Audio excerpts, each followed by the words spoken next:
Você está no Pode Observar, o podcast do Observatório de Políticas Públicas do Tribunal de Contas do município de São Paulo. Por aqui, você fica conhecendo melhor a nossa cidade e sabendo dos assuntos que mexem com o seu dia a dia. Bom dia a todos e a todas. Bem-vindos ao Pode Observar, o podcast do Observatório de Políticas Públicas do Tribunal de Contas do município de São Paulo. E como vocês podem perceber, nós estamos trazendo novidades nessa edição do programa. Isso porque a gente se transformou num videocast. Isso mesmo, vamos chegar até vocês por áudio e vídeo. Assim nós queremos ficar mais próximos de vocês e trazer vocês também mais próximos de nós e dos nossos convidados. Não é mesmo, Egli? Muito bom dia. Bom dia, Fúvio. Bom dia, Rami. Bom dia a todos. Sim, é uma grande alegria para a gente iniciar essa nova fase agora do Pode Observar, então, como um videocast, né? Então, nós temos a possibilidade agora de trazer recursos visuais, então, somar aqui uma nova proposta de interação com os nossos ouvintes e agora espectadores. Então, as nossas conversas, agora a gente espera que a gente possa, então, estar um pouquinho mais perto dos nossos ouvintes, espectadores, trazendo outras informações visuais, enriquecendo esse bate-papo que é tão importante para a gente, para conversar da nossa cidade, trazer temas importantes, interessantes e ter vocês mais perto da gente. Não é isso, Rani? Com certeza, Egli. Aguardem para ver. Bom dia a você, ao Fúvio e, é claro, aos nossos dois convidados do programa de hoje, Rui Amaral e Carolina Itzá, com quem a gente vai conversar sobre um tema que é uma forma de arte essencialmente urbana. Eu já até ouvi alguns artistas dizendo que o grafite é um tipo de arte que se faz para a cidade. E para falar sobre esse tema, nada melhor que o Rui e a Carolina. O Rui Amaral é artista multimídia, professor e ativista cultural. Formado em artes plásticas pela FAAP, ele é um dos pioneiros do movimento do grafite no Brasil e fez parte da chamada Geração 80, que foi responsável por levar essa arte presente nos espaços públicos urbanos para o interior de bienais e galerias. Tem diversas e importantes obras expostas pela cidade de São Paulo. Daqui a pouco vamos falar mais sobre isso. A Carolina Itzá é artista visual, curadora e grafiteira, bacharel em antropologia pela Universidade de São Paulo e mestre em artes visuais pela Universidade Federal do Espírito Santo. A Carolina, por meio de intervenções urbanas e comunitárias, ela vem se destacando por suas obras ligadas a questões sociais e de gênero, sempre pela perspectiva da vida cotidiana, com as suas dificuldades relacionais e mesmo territoriais. Sejam muito bem-vindos, Carolina e Rui. É um grande prazer tê-los aqui conosco. O prazer é todo meu, Ellen. Obrigado pelo convite, Harmy, Fúvio, a todos aí do Tribunal de Contas. Um prazer estar aqui com vocês aí. Inaugurando o videocast, né? Muito bacana. Obrigada, pessoal. É um prazer estar aqui com vocês e vamos conversar. Então vamos iniciar a nossa conversa pedindo a vocês que falem um pouco de como começou esse envolvimento, né, de vocês com as artes plásticas e particularmente com grafite. Quem começa? Pode começar, Rui. Pode falar você. Posso? Então, como eu sou um dos pioneiros do movimento do grafite. Então, quando eu comecei a fazer grafite, ninguém fazia, né? Eu fui a primeira pessoa a pegar um spray à mão livre e fazer um trabalho, um grafite. A gente define grafite como um ato de artes plásticas, artes visuais legal, né? Sem permissão. E foi nesse intuito que eu comecei a fazer o primeiro, né? A gente foi lá e pintou uma casa de uns 6 metros de altura com a mão livre.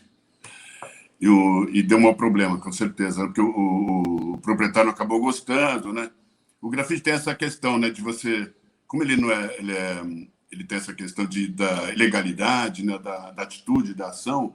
Muitas vezes a pessoa que recebe o trabalho não acaba gostando, né? Porque é bem isso, né? O grafite não tem essa intenção de deixar a cidade mais bonitinha, é uma manifestação artística livre, né?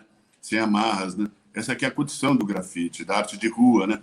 Arte de rua é um guarda-chuva que a gente coloca em todas as intervenções legalizadas, né? O grafite é uma arte de rua ilegal. A gente só define o grafite como uma ação sem permissão, né? Por isso que ele é tanto controverso, por isso que ele dá esse maior problema, né?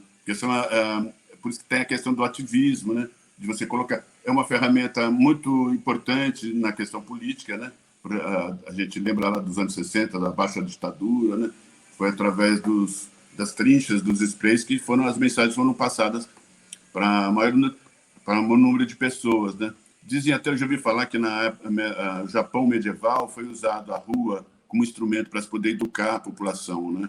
As paredes foram usadas como lousas, né? O grafite, Paulo Leminski já dizia que o grafite é como se fosse um grito, né? Uma pichação, né? É uma poesia, né? É um grito, assim, uma manifestação que você põe para dentro, põe para fora tudo que você quer colocar, né? É muito bacana, é muito interessante, muito bom, porque é exatamente isso. A liberdade é muito grande, né? De você poder exercer ela sem amarras, né? Sem fechar portas, né? É muito prazeroso fazer grafite. Grafite é uma coisa... É um pouco bem que nem jogar bola na praia, jogar bola na pracinha, né? Tem essa questão... Eu vejo muito grafite, muito ligado até ao esporte, porque ele é muito braçal. Ele exige um pouco de preparo físico para você fazer, né? Na rua, levar as mochilas, as tintas, né? É uma trabalheira. E o grafite eu comecei assim, das formas moleque, né? Eu ainda comecei, na verdade, o grafite comecei com 14 anos. Porque o grafite ele tem várias ramificações, várias vertentes, né? Você pode fazer grafite por pura curtição, por prazer. Você pode fazer grafite como uma forma de protesto, uma forma política, né? Como eu acabei de colocar a questão da ditadura, a baixa ditadura, né? Os dizeres, né? Você pode fazer ele como arte, né? Uma postura, como intervenção artística, né? Então tem várias possibilidades. Eu, quando comecei a fazer grafite, eu comecei com 14 anos, 13 anos de idade, era moleque, ginásio. Então a gente fazia grafite por curtição, não tinha essa pretensão artística, nem até de vandalismo, era mais uma diversão mesmo, uma curtição, que é muito gostoso, né? Isso que é legal da arte de rua, né? É você ter prazer naquilo que você faz, tomar um sol, né? É muito legal. E aí eu comecei um pouco nessa maneira, com curtição, com 14 anos. Quando eu fui fazer faculdade de artes plásticas, com meus 20 anos de idade, que fui enxergar o movimento do grafite que estava acontecendo nos Estados Unidos, né? Com outro olhar, né? Com um olhar mais de professor, de mais acadêmico, né? Uma questão, entendendo um pouco o contexto, né? Onde seria o grafite na história da arte, né? Enfim, eu não vou falar muito, senão eu fico meia hora falando. Eu sou professor, Fulvio e Ellen, eu fico 2 horas falando. Se não me pararem aqui, eu falo, então não paro mais. Muito interessante, tá, sim, Rui. A gente vai ter mais oportunidades aí de conversar. E para você, Carol, como é que foi esse início? Bom, meu início também foi lá pelos 13 anos, né, lá nos anos 90, e eu comecei, na verdade, na pichação, né, então era uma disputa, assim, né, dentro da minha escola, as pessoas do meu bairro, então a gente fez uma grife, né, de pichação, eram 5 meninas de 12, 13, 14 anos, e foi o meu primeiro impulso, assim, né, a ir para a rua. Mas era uma coisa, assim, super de bairro mesmo, né? Com o tempo, quando eu fui crescendo mais, né, fui entendendo mais o mundo, eu comecei a participar do movimento cultural das periferias, né, o movimento dos saraus, e aí as pessoas começaram a me conceder, assim, né, tipo, o título de artista, porque eu não tinha essa consciência mais ampliada, né, de, putz, eu sou uma artista.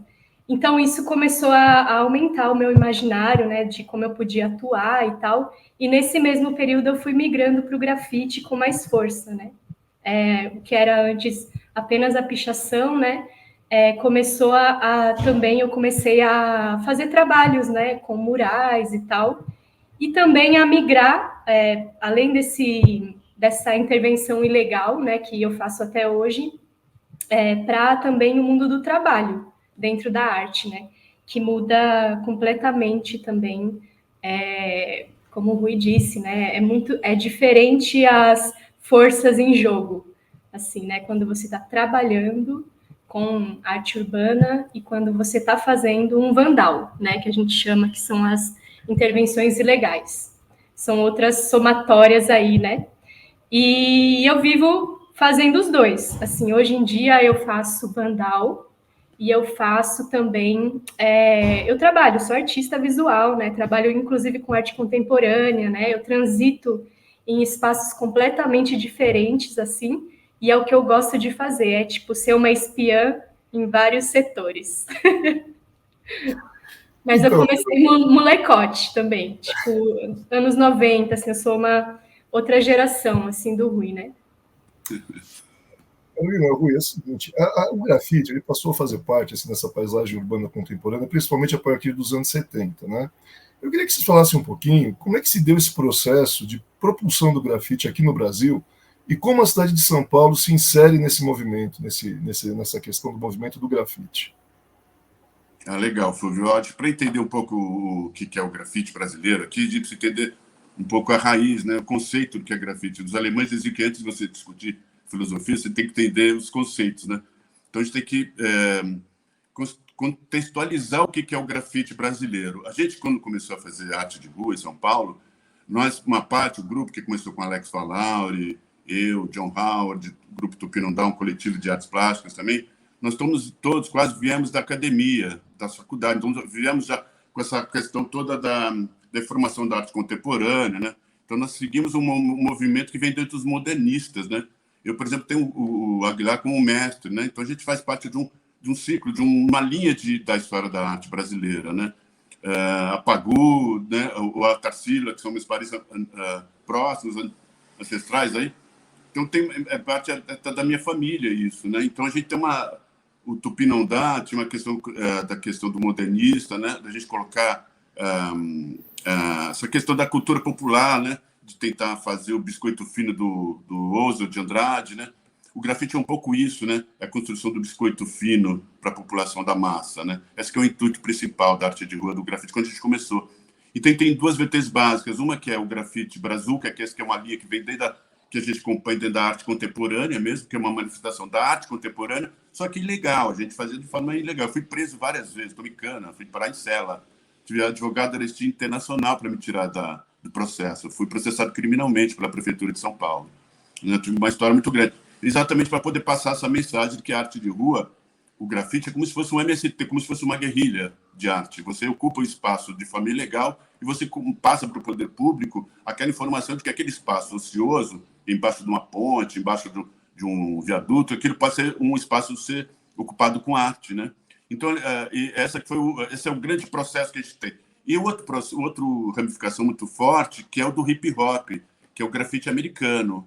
Então, são duas vertentes. Uma é o nosso, que é uma coisa completamente separada do hip hop, que é uma questão muito autêntica, brazuca nossa mesmo, que vem desde os modernistas, né? Que passa pelos artistas contemporâneos e tal. E a gente usa a ferramenta do spray para poder fazer arte de rua. E outra questão é do hip hop, que é uma questão que eu não faço parte, é um mundo que eu não faço parte, curto muito, um monte de amigo, adoro, acho lindo o movimento, mas não é a minha praia, né? Eu nem gosto muito de falar sobre o movimento hip hop, porque não é a minha praia, eu sou mais do samba, né? Eu sou mais do Chico Buarque, do Caetano, do Noel Rosa, né? Eu nem conheço muito o universo americano, do estadunidense e do hip hop, né? Então, esse aqui tem essas duas vertentes. E o grafite foi potencializado demais porque o grafite americano é uma das vertentes, né, do hip hop, o grafite, né? E isso ajudou a potencializar demais o termo, o grafite, a ação do grafite. Apesar de sermos diferentes, vamos chamar lá o grafite americano com a bola oval, né? E o grafite brasileiro a bola redonda. O mundo inteiro joga a bola redonda, só o americano que tem essa questão do grafite, do hip hop, que é a questão da bola oval, né? Então eu vejo um pouco dessa maneira. Os dois são futebol, né? Os dois são chamados de futebol. É interessante porque nos Estados Unidos, uma informação muito interessante. Nos Estados Unidos, o grafite e a pichação é a mesma coisa. Não existe o termo pichação nos Estados Unidos. O grafite lá nos Estados Unidos é a pichação. E eu aqui no Brasil vejo a mesma maneira. Eu não vejo grafite e pichação como coisas diferentes. Eu vejo coisas iguais, a mesma coisa. Um trabalha com imagem e outro trabalha com letra. Mas a ação, a atitude é a mesma, de intervenção, de ocupação de espaço sem autorização. Então eu vejo o grafite e pichação como a mesma coisa, né? Mas acho que eu te respondi, Fulvio, acho que é isso, né? Quando nasceu o grafite brasileiro tem essa questão aí de mais contemporâneo. De São Paulo também, né, Rui? Como é que São Paulo se insere aí nesse mundo do grafite? Parece que você falou uma vez que São Paulo era a capital mundial do grafite, eu não sei se é isso mesmo. E eu queria que, se você falou, você explicasse um pouquinho por que você considera isso. Sim, então a gente começou a fazer grafite nos anos 70 ainda, né? Eu estou vendo com a Carol. Parabéns, viu, Carol, pelo trabalho da pichação, muito bacana. Então a gente começou a fazer grafite nos anos 70, nos anos 80 a coisa explodiu, né? Então, para você ter uma ideia, o consulado da França queria fabricar um livro sobre o grafite brasileiro, e eu cheguei a sair para andar com o cônsul francês, né, de carro, para fazer grafite ilegal na cidade de São Paulo. Uma situação totalmente interessante, né? Então a gente já estava vendo do lado de fora, né, um cônsul francês falando que o grafite que se fazia aqui em São Paulo nos anos 80 só tinha similar na Alemanha e Nova York, né? Eu cheguei a grafitar com o Kate Hennig aqui em São Paulo, quando o Hennig veio para Muniz. Fui monitor da Bienal de 83, né? Eu cheguei a sair para grafitar com o Hennig, com a produção do Fernando Meirelles, né? Fernando Meirelles até me perguntava onde que eu tinha arrumado um cara desse para fazer grafite. Então tem uma história muito bacana do grafite, né, da história toda. E São Paulo, um pouco isso, foi onde começou tudo, né? Então a ideia de pintar o Beco do Batman é mídia, os outros... Essas intervenções urbanas localizadas como Buraco da Paulista, Minhocão e Beco do Batman foram ações criadas por meu grupo, um grupo de artistas dos anos 80, e a gente já tinha intenção de revitalizar espaços ociosos da cidade, como política pública. A gente tinha a informação do Sorro já de Nova York, né? Então, a Vila Madalena, eu morava ali na Vila Madalena, 2 quarteirões do Beco do Batman, por isso que o Beco do Batman é todo grafitado. Nós começamos a ocupar o Beco do Batman, fazer aquele espaço, um espaço mais criativo, mais bacana, né? Deixa eu parar de falar, senão eu fico meia hora aqui. Legal, Carol. E para você, Carol, que é de uma geração mais nova, como é que você vê esse movimento do grafite e perante o mundo também, perante o cenário internacional, a importância dos artistas grafiteiros brasileiros no mundo?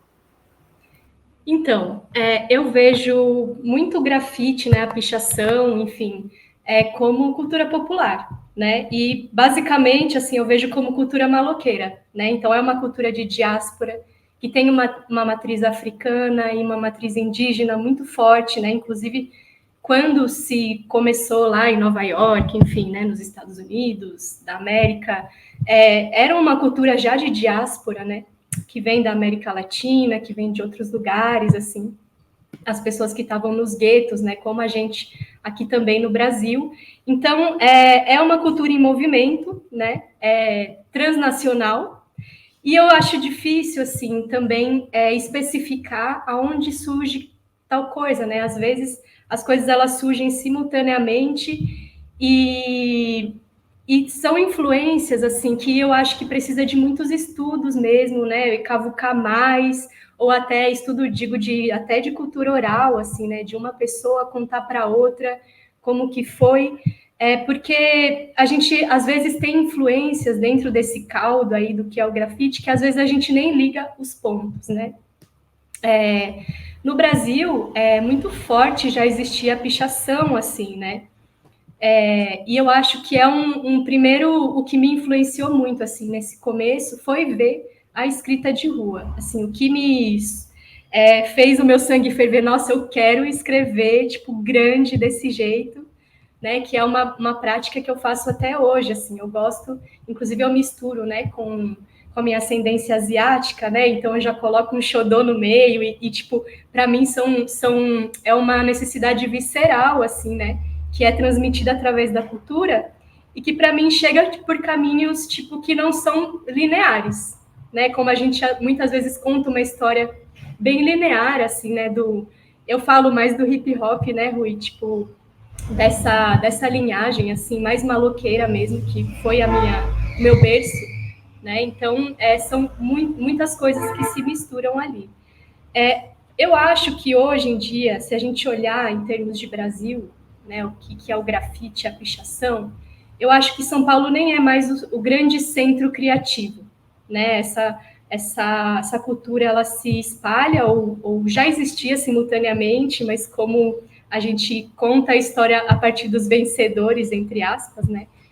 Fica parecendo que São Paulo é o centro, mas eu acho que acontecem movimentos fortíssimos de organização política, de novidade, né, de misturas mesmo, em outros cantos do Brasil, né, como Recife, como Salvador, como Pará, né, tem coisas acontecendo em Goiás, assim, então é uma coisa da gente também descolonizar o olhar, assim, né? E ver o que está acontecendo no resto do Brasil.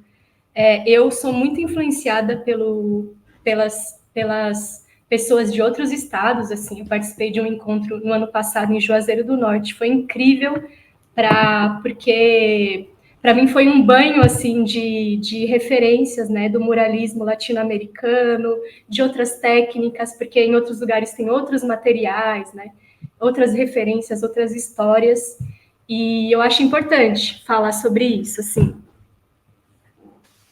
Nossa, incrível aqui. A gente está tendo uma aula fantástica sobre grafite, sobre pichação e tal. E também entender um pouco, né? É importante a gente colocar o que a Carol traz, quer dizer, se São Paulo foi pioneiro, hoje existem movimentos importantes em outros estados. Isso é muito interessante ver essa efervescência aí do grafite. Mas eu vou voltar um pouquinho, o Rui tangenciou, a Carol também falou um pouquinho da questão de pichação e grafite, né? Muitas vezes se coloca, olha, o picho ele é um ato, achei legal a expressão da Carol, o vandal, né? Um ato até de vandalismo, e a gente ouve muito isso, né? Eu acho que não é meio esse caminho, pelo que vocês estão colocando, eu queria um pouquinho mais, uma palavra mais sobre isso. E o grafite, uma arte de rua que estaria mais, uma expressão mais artística, e enquanto que o picho, aí é uma escrita que ela é mais política, ela marca a posição, ela traz mais uma questão mais combativa. Há essa diferença ou não, né? Então, como é que a gente... e tem a questão da autorização ou não autorização, porque a gente tem algumas intervenções de grafite que são patrocinadas também pelo poder público, o poder público está lá incentivando e tal, então lugares permitidos, outros não permitidos. Como é que funciona? Eu acho que essa é uma curiosidade que passa aqui, ela é latente aí para quem quer entender um pouquinho mais desse movimento. Gostaria de ouvi-los um pouquinho. Então, a questão acho que importante, quando o Fulvio me perguntou sobre o São Paulo, berço do grafite, isso foi no começo dos anos 80, né? Eu fiz esse trabalho agora na Globo, nesses 8 anos que eu fiquei na FAT, foi um projeto que eu acabei vendendo lá para a Globo, que era de mapeamento dos movimentos do grafite no Brasil. Esses 8 anos eu acabei mostrando no telão lá da Fátima movimentos de grafite do Brasil inteiro. É maravilhoso o que está acontecendo, né? A gente tem movimento de, como a Carol estava falando, de Juazeiro do Norte, Amazonas, no Acre, Rio Grande do Sul, Porto Alegre, todos os lugares do Brasil está tendo movimento, festivais de grafite, de arte de rua. Salvador... Tem várias, nossa, assim, o Brasil inteiro, Goiás, muito bacana. Isso é uma coisa que dá uma explosão assim, no planeta, na verdade, né? Que muita gente chama de pós-grafite, né? Que é a questão do muralismo, da arte urbana, né? Tem muito a ver com questão social no planeta. A gente vê, se você estudar um pouco a história da arte, você vê os movimentos de crise humanitária, tem muito a ver com a ascensão de uma arte popular, né? O grafite ele é uma arte popular, uma arte da massa, isso que é bacana, isso que é uma coisa muito positiva, né? E o grafite, eu queria deixar bem claro isso também, assim, uma questão muito particular minha. Eu já escrevi 3 artigos para a Folha de São Paulo, já fui convidado para escrever lá no Tendências e Debates, lá. Artigos de meia página do jornal. Nunca me deixaram na Folha de São Paulo escrever grafite com 2 Fs, grafite, 2 Fs, TI. Entendeu? O sistema não me deixa falar que o grafite é ilegal, é proibido. O sistema acaba me sufocando, só me deixa passar a informação que o grafite é bonitinho. E o grafite não é bonitinho. O grafite é que nem pichação, o grafite é vandalismo. O grafite para você fazer vomitar, para você passar mal ou para você fazer pensar, para você se refletir e se sentir bem. Não é para deixar a cidade mais bonitinha, o grafite. É para contestar, para deixar, para te incomodar, para fazer você pensar. Algumas vezes você faz deixar lá a cidade mais bacana, assim, nada impede que também você faça um trabalho em grafite bonitinho, bacana, colorido, legal, né, passar uma mensagem positiva. Mas não é a função do grafite. A função do grafite é de contestar, tanto ele vem do underground, ele contesta todo o mercado de arte, né? Aliás, eu tenho um problema muito grande, né? Porque eu fiquei fora do circuito artístico muitos anos exatamente por isso, por focar muito a questão da arte pública, de uma arte anticomercial, né? Porque a gente vê o grafite, ele bate de frente com essa questão, né? Do comércio da arte, né? E isso é uma coisa bastante delicada, né? você passa a ser aquele, né? Então, bastante delicado. E eu acho que é bem isso, né? O grafite é ilegal, ele é o vandal, é você chegar no local sem permissão. E a arte de rua, que a gente chama, que é um similar, porque não deixa de ser similar, um sinônimo. Só que ele é uma arte de rua, ele é permitido. Você toca a campanha da pessoa, pede autorização e pinta. Eu já cheguei, para mim, eu defino o grafite só dessa forma legal. Algumas vezes, dessas discussões, a gente queria até um seminário, gostaria de falar um pouco sobre a lei do fomento do grafite, sobre a política pública que a gente tem criado. Faz 40 anos que eu trabalho com política pública do grafite, né? Eu converso com o Jânio Quadros, com o prefeito, desde o Jânio Quadros.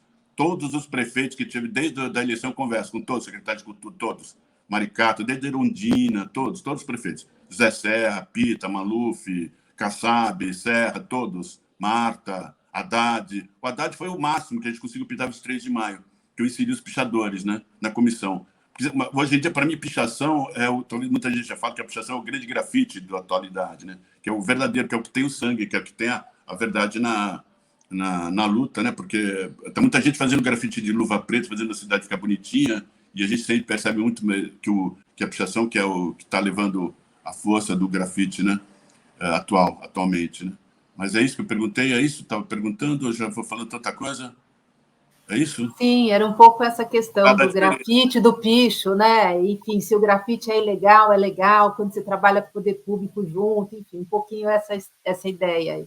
Que é uma questão que é meio recorrente, né? As pessoas querem entender um pouquinho disso. Mas o sistema não deixa a gente falar que o grafite é ilegal, é gozado, isso é interessante. Só quando tem umas opções, umas situações dessas, assim que a gente consegue passar uma informação. Na televisão cortam, na folha não deixaram, é grafite. E para mim, grafite é o mineral do lápis, é o mineral, não é? Se for lá no dicionário, grafite é o mineral, não tem nada a ver com grafite, né? Então é um pouco isso que eu vejo, né? Como eu vejo. E é difícil, né? Porque todo mundo falando que o grafite é o bonitinho, o picho é o feio, né? E aí eu sou um dos poucos, né? Eu falo isso, aí eu crio um rebu aí, né? Mas eu acho que é bom que as pessoas param para pensar e percebem que eu acho que eu estou com razão, né? Acho que não tem muito claro, né? É muito claro para mim, muito transparente. Para você, Carol? Primeiro, eu acho que no sentido mais político, assim, eu também não acho que pichação e grafite se diferenciem, né, quando é vandal. Mas mais do que isso, assim, né, eu acho que no Brasil, como se centraram as políticas públicas, foi muito através de um modelo do sistema da arte mais tradicional, das belas artes, né? Então, se criou uma cultura de que o grafite é como se fosse um paralelo, né? Como se tivesse um funcionamento bem parecido com o sistema da arte. O grafite ele tem outras dinâmicas, né? Tem uma dinâmica comunitária, tem uma dinâmica que, sim, né? É importante que a gente valorize cada artista, sua poética, sua subjetividade e tal.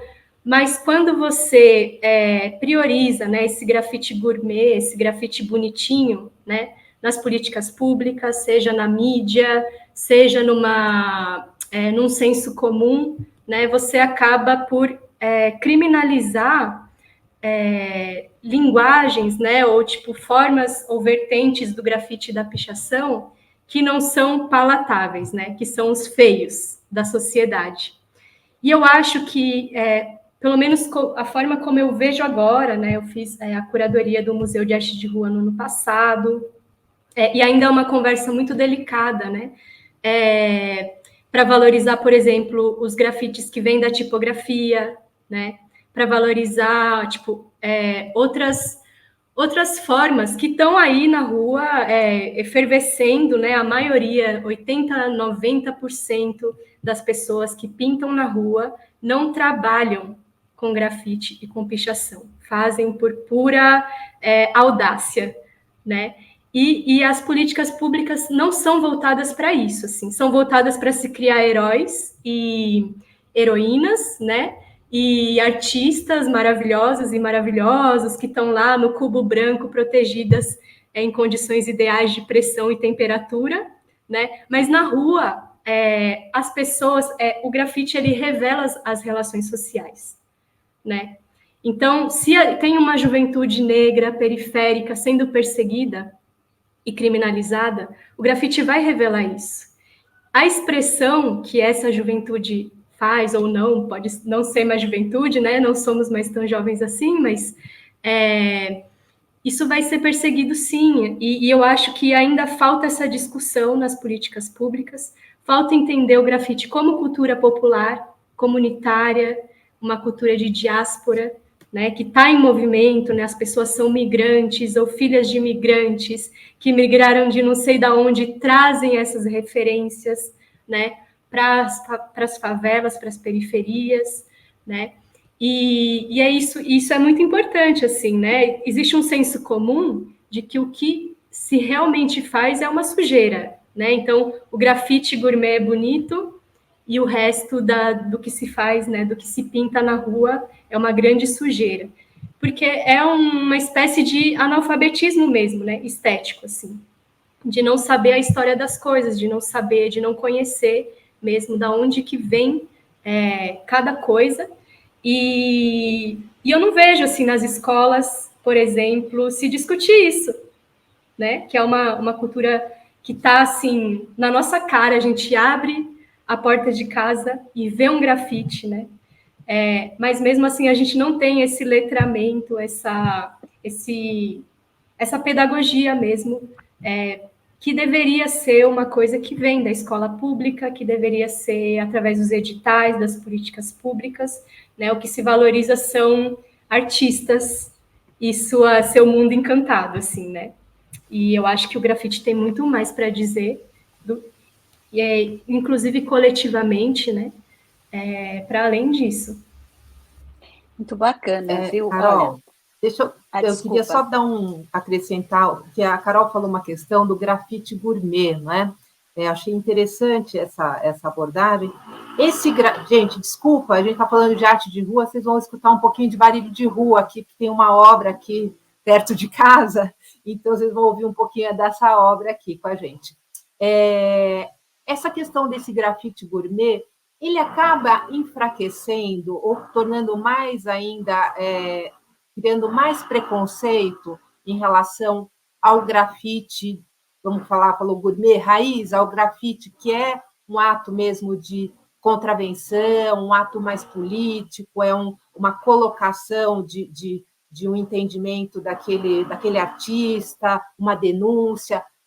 Vocês acham que há um enfraquecimento quando a gente começa a gourmetizar um pouco a proposta do grafite em relação àqueles que estão indo lá, se colocando de uma forma ousada e, às vezes, se colocando em risco para trazer uma informação, uma denúncia, discutir um tema, né, das periferias, né, questões das desigualdades e tudo mais? O que vocês acham a respeito disso? Oi, Alita, é complicado, sabe? Porque eu sou o cara que começou a fazer essa história do grafite aqui no Brasil e tem uma linha de trabalho, uma linha de pensamento que não é respeitado, né? Eu fui destituído da comissão de arte. O Museu de Arte de Rua é um projeto que eu tenho, faz 40 anos que a gente tenta fazer um museu de arte de rua na cidade de São Paulo. A Vila Madalena, o Beco do Bate, foi um dos espaços criados por nós ali. Então, a gente tem uma falta de respeito muito grande. Você tem uma ideia, a gente, quando apagaram o 23 de maio, né, o Dória nos convidou lá para poder ter essa reunião, né, e a gente criou o Museu de Arte de Rua com a condição de que a gente pudesse tocar o Museu de Arte de Rua, os produtores grafiteiros. Isso é uma coisa muito interessante no Brasil, que é uma tristeza, porque existe um movimento muito forte, que é dos produtores de arte da arte de rua, né, que faziam eventos de grafite nas quebradas, nas periferias, né, tem várias ações. Porque o grafite, o bacana, muito, muito ligado, até começa não só vandal o grafite, mas quando o grafite tem uma função, mesmo autorizada, mas com uma função social, educativa, eu posso também chamar isso de grafite. Quando você vai numa favela, numa comunidade, reúne a comunidade e começa a colorir, desenhar com os moradores, fazer um trabalho de arte e educação, né? Eu acho que isso também pode ser chamado de grafite, apesar de ser autorizado. E tem uma questão social, a questão do ativismo, que é muito importante, que carrega muito na alma, na essência, acho que, do grafite, né? Não é só a questão do vandal também, tem a questão da contestação, né? E é uma tristeza, porque eu coloco isso há muitos anos, né? Eu inseri os pichadores. Quando teve a comissão de arte de rua, o Marcos, eu fui agora não deixaram entrar na curadoria do Museu de Arte de Rua. Eu acho que eu tenho uma questão de ter um problema. Acabei com a questão da política no Brasil, como isso é muito diferenciado, né? a questão, me colocaram muito como comunista, né? Caí sair naquela lista do Constantino, lá daquele picareta lá da Veja. Então, eu tive um problema muito sério com esse tipo de coisa, né? Então, assim, por exemplo, eu não consigo entrar na prefeitura. Faz 6 anos que eu não consigo conversar com a prefeitura, com o Ricardo Nunes. Eu me coloco como comunista, como esquerdista, né? Então, não tenho acesso. Então, por exemplo, eu fui vetado. Eu me inscrevi como curador, eu criei o Museu de Arte de Rua, me inscrevi, depois ele me foi destituído sem menor ligação, porque o Dória me colocou como comissão, como diretor, como coordenador geral do Museu de Arte de Rua. Eu, Binho e a Tica, numa reunião junto com o Dória. Depois de 2 anos, a gente começou a discutir todas as políticas com os outros grafiteiros, como a gente ia fazer o caminho. Chegou nos 2 anos depois, nos tiraram, fizeram um mar voltado para a campanha do Dória, para o Dória ser governador de Estado, começaram a usar o dinheiro. Um dos motivos de eu ter saído do Museu de Arte de Rua foi porque eu achava inconcebível usar dinheiro público para pintar prédio privado no centro de São Paulo. Achou um absurdo gastar o dinheiro. A gente criou o Museu de Arte de Rua para poder pintar os aparelhos públicos da cidade. As creches, as bibliotecas municipais, os conjuntos habitacionais, os hospitais, as coabs. Para isso foi criado. A gente criou um projeto de lei agora para poder fazer exatamente destinar 3 milhões de reais como verba para o fomento do grafite. Dos artigos, a gente colocou lá um dos artigos, destinar 70% para a periferia. Foi vetado. A gente colocou uma porcentagem para pessoas negras. Foi vetado por uma secretária de cor, foi negra. Então, assim, é difícil, é muito complicado. Você trabalha com o poder público quando é conservador. O Brasil é muito conservador. E o grafite é uma arte de porrada, uma arte de enfrentamento, né? Então, e a arte de rua também, porque arte de rua, arte pública, é uma arte para poder fazer as pessoas pensarem. Para as pessoas poderem começar a se questionar. E é isso que o sistema conservador não quer. Então, a arte pública é totalmente vetada. A gente teve situações totalmente absurdas de destinar o verbo, fizeram... Eu nem gosto de comentar isso, porque eu gosto do secretário ter uma ligação, eu fico até chato falar isso, porque vai ser uma queimação de filme muito grande para os ex-secretários aí, né? Porque é uma questão muito chata, muito desagradável isso que acontece, né, em São Paulo, exatamente isso, né? De você poder ficar o clubinho, a turma, né? E quem realmente faz, né, o bonitinho lá, só entram os amiguinhos, né? Então, quem faz... Pô, eu acho uma falta de respeito muito grande, né? Você está 40 anos na luta e o cara não te liga, né? Se destituir da parada que você criou, não dá satisfação nenhuma, zero. E começa a pintar prédio privado com dinheiro público, né? Complicado. Acho que eu já falei, né, o que eu acho do grafite gourmet. Assim, eu acho que sim, ele polariza, né, a criminalização contra o grafite e a pichação. Isso tem consequências muito desastrosas, assim, né, para a cultura de rua, consequências e inclusive emocionais, assim, né, para as pessoas, porque o que acontece hoje é um verdadeiro apagamento da história, né, e das pessoas que não fazem o grafite gourmet, assim, né. E o apagamento, ele tem consequências muito profundas, né. Sempre existiu o apagamento no Brasil, né, porque é um país colonizado, assim, mas hoje a gente vê por meio, por exemplo, para citar, né, para ir na mesma bala que a gente já está discutindo, que é o Museu de Arte de Rua, né, hoje é a festa das produtoras, assim, né, então tem casos de produtoras que vêm à frente das pessoas, né, que vão se inscrever nos editais e dominam uma fatia desse bolo, né, esse edital, ele se moldou ao capital empresarial, né, e ao capital, enfim, ao capital, né. Eu acho que a gente tem que pensar que toda cidade ela tem um desenho hegemônico, né, ela tem um desenho que é de exclusão para algumas pessoas e de inclusão para outras, né. Nesse sentido, eu acho que o grafite é estratégia, né? Não importa, eu também acho que o grafite ele pode ser acolhimento e pode ser crítica, né? Ele pode ser farpa e pode ser flor. Você traça a sua estratégia de acordo com o seu momento e com o que você está querendo fazer, assim, né? Mas o grafite ele pode perfeitamente, grafite, a arte de rua, a arte urbana, pode se encaixar no desenho hegemônico, sim, e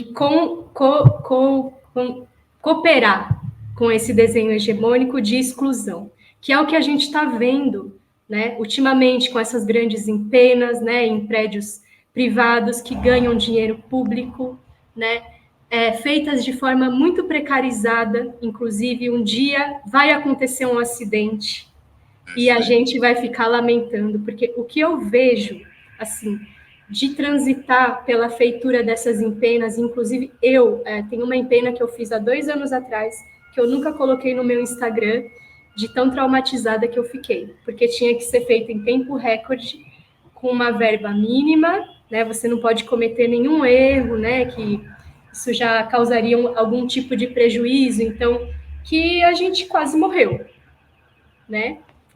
Então, e isso eu ouço relatos de muitas pessoas, está tudo precarizado, e quem realmente ganha não são as artistas ou os artistas, né?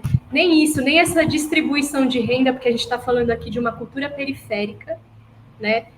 A gente não consegue, vem sempre um CNPJ antes, assim, né? Então, é uma cultura de CNPJs, virou, né? E empresas, né? Publicidade, está em outro campo do capital, assim, que não beneficiar as pessoas que têm que pagar um aluguel, que têm que sustentar seus filhos, que são pessoas periféricas, que não tiveram acesso, né, a muitas coisas, que não têm acesso, né? A gente está falando disso. Política pública é para distribuir a renda. Também, né? E para diminuir o apagamento, diminuir essa descompensação que já existe no desenho hegemônico da cidade, assim. E a gente está fazendo o contrário. A gente está cooperando com esse desenho hegemônico e com o apagamento de toda uma cultura maloqueira. Bem nessa linha, desculpa, Carol, te interrompi. É que eu queria fazer uma pergunta bem nessa linha, né? De qual relação, se é que existe, né, do grafite com as demandas sociais. Eu vi naquele filme Paredes que Gritam, né, da prefeitura, um artista dizendo que na periferia tem uma maior interação com a população, eles são muito melhor recebidos, né, os artistas. Então, nesse sentido, vocês consideram que levar o grafite às galerias e às bienais foi uma forma de chegar essas demandas a um outro tipo de público, ou foi concessões que foram feitas, né, porque, né, nessas galerias há críticos, né, tem uma curadoria, como a Carol falou, né, tem que ter uma submissão aí ao capital. E como é que vocês veem essa migração, né, e essa relação, né, das demandas sociais, né, e o grafite? Então, acho que essa questão do gourmet, né, que é uma judiação, né, você deixar de fazer. Um dos motivos da arte pública, do Museu de Rua, quando a gente criou, era exatamente dar a possibilidade para o artista fazer uma experimentação, para fazer aquele trabalho que não é inserido tão facilmente no mercado. Acho que é um pouco a função da prefeitura, do poder público, dar instrumento para que essa pessoa se manifeste, né? Sem essa questão do comércio, né? Acho que isso aí é uma das coisas mais importantes, assim, fazer com que todo mundo possa se expressar, né? Porque agora a tristeza maior que eu tenho desse movimento todo do Museu de Arte de Rua é que existe um movimento tão bacana dos produtores, que uma coisa assim, a Carol está comentando uma coisa muito interessante, né? Do quem está tomando conta do Museu de Arte de Rua são os produtores, né? Só que antes dos produtores existiam uns artistas, uns atores muito importantes que são os grafiteiros produtores.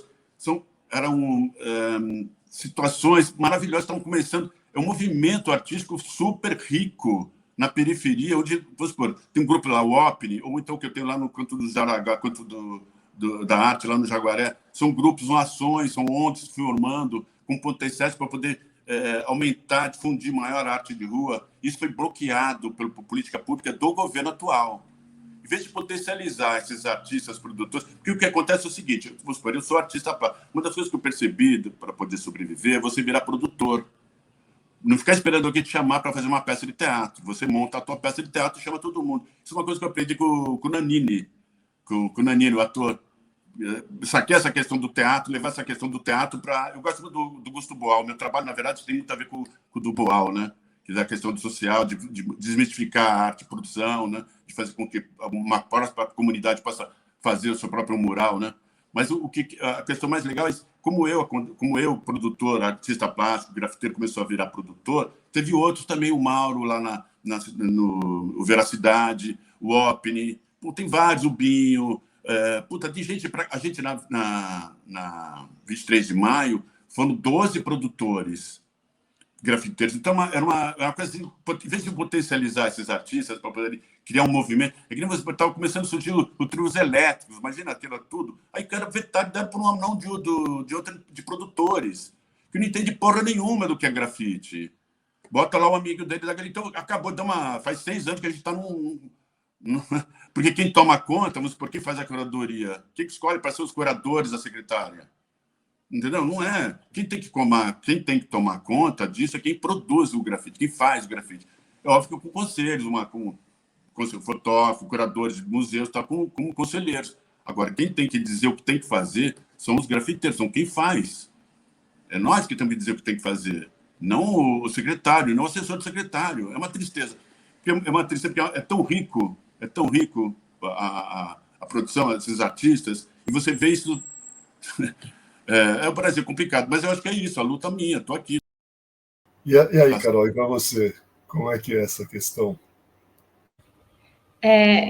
Só me lembra da pergunta que eu fui ouvindo o Rui falar aqui. Você quer repetir? Era sobre quando entra na galeria, né? Era isso? A relação, né, das demandas sociais, né? E o grafite, e se quando entra na galeria, como você vê isso? Que é para chegar a outras demandas, ou você tem uma visão crítica em relação a isso, porque precisa, né, se submeter também a curadorias, a capital, a críticos, né, de arte, enfim, né, um outro mundo. Eu acho que de quando surge, assim, né, isso que desde que a gente criou, né, essa história do grafite, ou como a gente conta, assim, sempre existiu essa demanda, né, nunca existiu um grafite puro e depois surgiu o capitalismo, assim, né, a gente sempre teve que dialogar com essas forças, assim, e existe uma coisa muito importante que é o trabalho, né, eu acho que todo mundo que está no meio, assim, faz alguns trabalhos, né? Tem que dialogar com esse lugar mais da arte, do sistema da arte, e depois tira a capa e vai para a rua e faz o evento comunitário no bairro, né? A gente transita muito e a gente tem que mudar as estratégias de acordo com cada lugar, assim. O que eu acho para até sair um pouco assim desse assunto, assim, que a gente estava, é que quando o grafite ele vai para o sistema da arte, né, ele vai para o museu, para a galeria, para a publicidade e tal, ele vai muito despreparado, né? Eu acho que dentro do sistema da arte o grafite é muito desvalorizado, é uma sub-arte, é considerado, porque a gente trata o grafite como uma coisa literal ao tirar da rua e colocar no museu. Então, é uma coisa besta, assim, né? Eu vou fazer a minha persona, vou transformar num boneco e vou colocar lá, tipo, né, como se fosse o Parque da Mônica, assim, né? Sai dos quadrinhos e vai pro assim, muito literal, né? E aí, tipo, o sistema da arte, né, que tem tipo, um outro acúmulo de referências, de discussões, né? Olha para isso e fala, putz, os caras não estão fazendo um diálogo mais profundo, né? E aí a gente fica tentando reproduzir uma suposta pureza do grafite dentro do museu, que é impossível, e também não dialoga com isso que a gente está querendo dialogar, né? E fazendo arte de verdade, né? E dialogando com toda uma história que já está caminhando, assim, né? A arte contemporânea está aí com 1000 referências. Então, eu acho que a gente já vai muito despreparado para isso, né? Para fazer essa transição. O que revela como que as pessoas que trabalham com arte e são grafiteiras se lascam no mundo do trabalho, assim, né? São pessoas que estão precarizadas, que estão desvalorizadas, que numa galeria ganham muito menos em comparação com quem é artista contemporâneo, né? Ou, enfim. Então, eu acho que nem isso, assim, a gente conseguiu, nem um piso, né? Um piso salarial, entre aspas, ou quanto custa 1 metro quadrado para fazer um grafite. A gente não tem ainda essa discussão. Na Grafiteiras BR, na rede Grafiteiras BR, né, que é uma rede de mulheres que existe há 20 anos, né, no grafite, a gente começou a fazer essa discussão. A gente tentou achar referências dentro do Brasil para a gente construir, né, tipo alguma carta de direitos, assim, né, para todo mundo ter no Brasil inteiro, tipo uma coisa unificada. Ela está em construção, essa cartilha, e a gente só achou em outros países da América Latina discussões avançadíssimas, inclusive, assim, né? Quando chegou, uma artista colombiana me falou, né, que quando chegou essa farra das empenas na Colômbia, eles se reuniram, as pessoas do muralismo, do grafite, não deixaram as produtoras tomarem conta, né? Eles se organizaram entre setores, né, acho que distritos lá, e já se adiantaram e planificaram do jeito, né, que beneficiaria as pessoas que fazem muralismo, né, que fazem grafite. Então, eu acho que a gente ainda tem um caminho muito longo, porque a gente já caiu, talvez, numa ideia de que todo mundo é artista e é isso aí, né? Parece garimpo, né?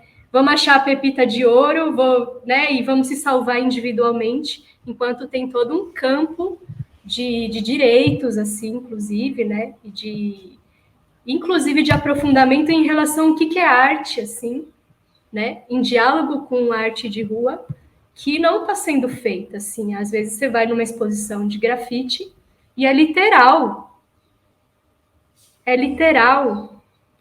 né, e eu acho isso precisa ser aprofundado mesmo. Eu queria, então, que o Rui, brevemente, só para a gente finalizar, depois a Egli vai finalizar. Rui, essa questão da relação da gestão pública com o grafite, uma relação tanto quanto conflituosa, vocês já falaram um pouco sobre isso, a Carol, você, né?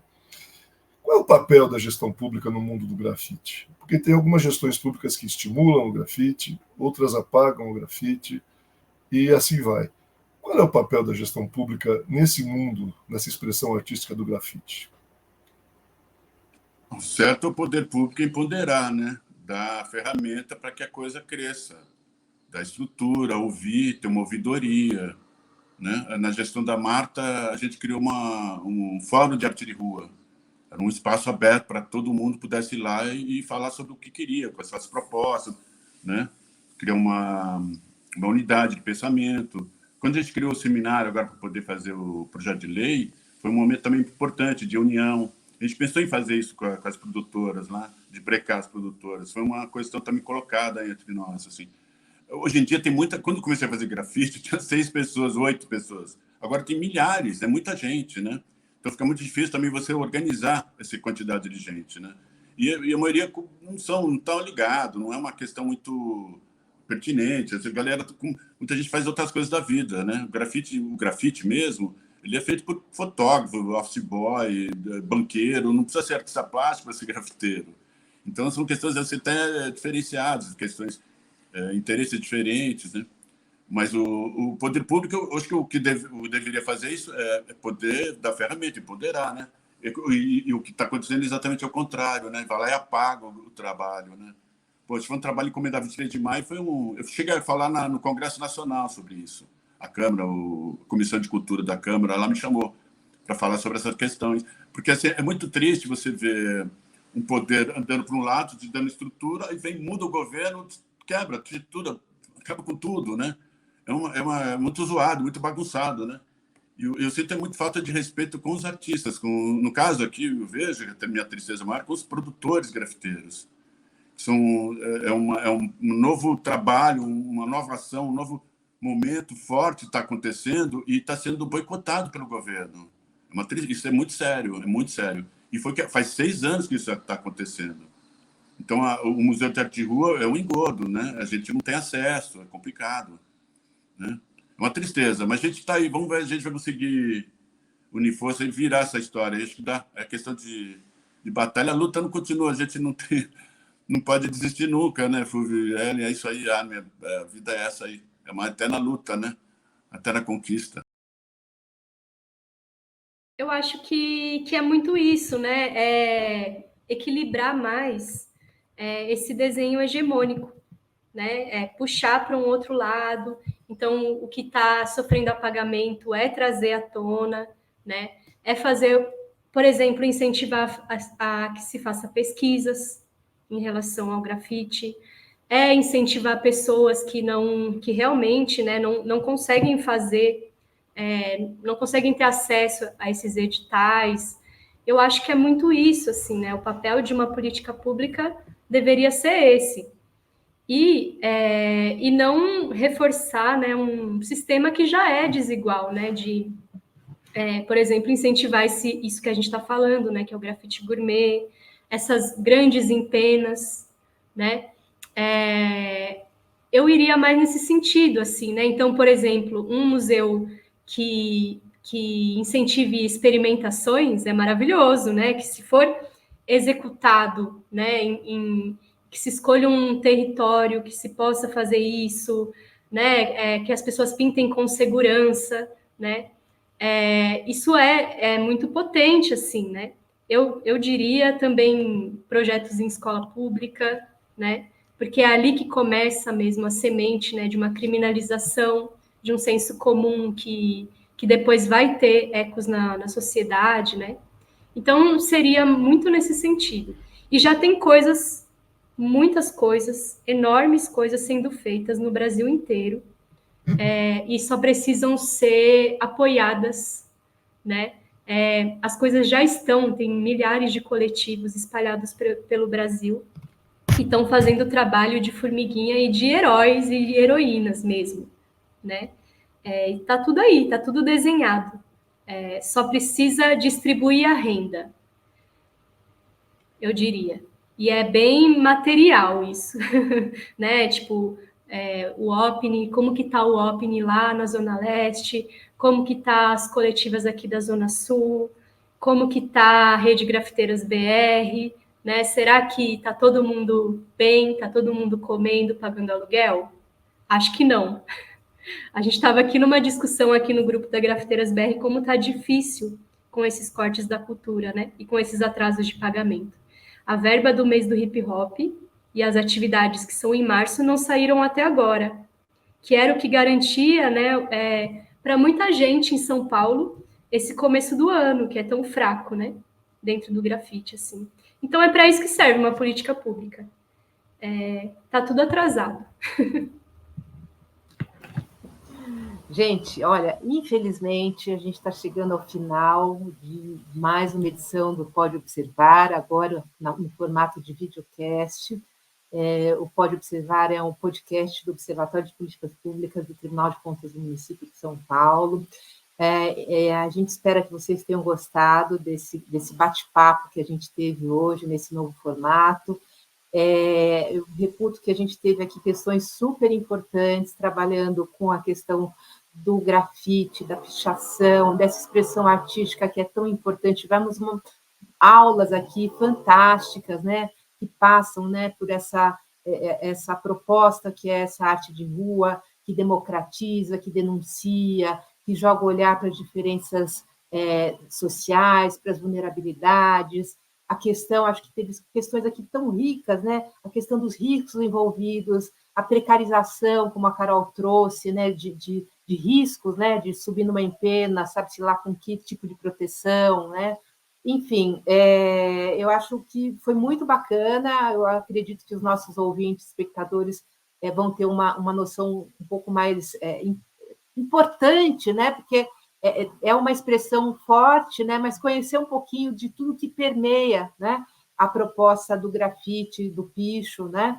E da necessidade das políticas públicas, como elas são importantes, né? E como elas devem estar presentes, porque o grafite ele democratiza a arte, né? Ele vai levar a arte para a periferia, ele tem um trabalho também no sentido de ensinar, de reduzir as desigualdades, enfim, é um trabalho muito precioso e eu parabenizo aqui a Carol e o Rui pelo trabalho que vocês realizam, parabenizo todos os grafiteiros e pichadores de São Paulo, que é um trabalho muito importante para a cidade, e eu fico muito feliz de morar numa cidade como São Paulo, que, ainda que a gente tenha movimentos em outras cidades, em outros locais do país, é importante que isso aconteça, né? Mas São Paulo tem aí uma série de... acho que ele é forte, continua forte nessa proposta. Então, eu fico muito feliz por isso, agradeço imensamente a você, Carol, a você, Rui, por estarem aqui presentes com a gente hoje, né? Muito obrigada. Muito obrigado, Rui, muito obrigada, Carol. Como a Egli já falou, acho que o programa permitiu aqui que os nossos espectadores tivessem uma visão mais clara, menos preconceituosa, inclusive, do que é o grafite, da sua importância e afirmação como forma de expressão artística e também como uma forma de resistência, sobretudo da população mais vulnerável, né, da nossa cidade. Então, eu queria deixar um grande abraço a vocês. Obrigada. Rui, você está com o seu microfone mutado. Vamos lá.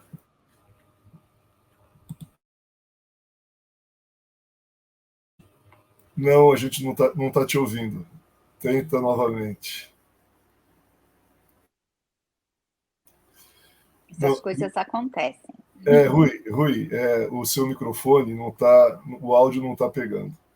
Então nós já estamos vendo que você está dando um sinal positivo, agradecendo a participação, é isso? Tá ótimo, Bom, Rui. Vamos falar obrigada. novamente em outros momentos, vamos nos reencontrar aqui, tá bom, Carol? Mesma coisa. Olha, Obrigada, gente, foi ótimo poder conversar com vocês. Eu queria me juntar à Egli e ao Fúvio nos agradecimentos, a Carol e ao Rui, né? E agradecer também ao nosso operador, o Fernando Ferri, que fica aí, né, no backstage, a todas e a todos vocês, né, que nos acompanharam em mais essa entrevista do Pode Observar. E lembrando aqui que vocês, quem quiser assistir novamente esse programa, ou compartilhar com amigos, ou acessar episódios anteriores do podcast, agora videocast, podem visitar o canal do Observatório de Políticas Públicas no Spotify, ou acessar o nosso portal, que é o observatório.tcm.sp.gov.br. No site, vocês também conhecerão outros estudos desenvolvidos pelos nossos grupos de trabalho do Observatório de Políticas Públicas. Bom, e assim encerramos, pessoal, essa edição do Pode Observar, convidando vocês todos para os novos episódios que estão aí por vir. Um grande abraço a todos e até a próxima. Tchau, até a próxima. Tchau, até.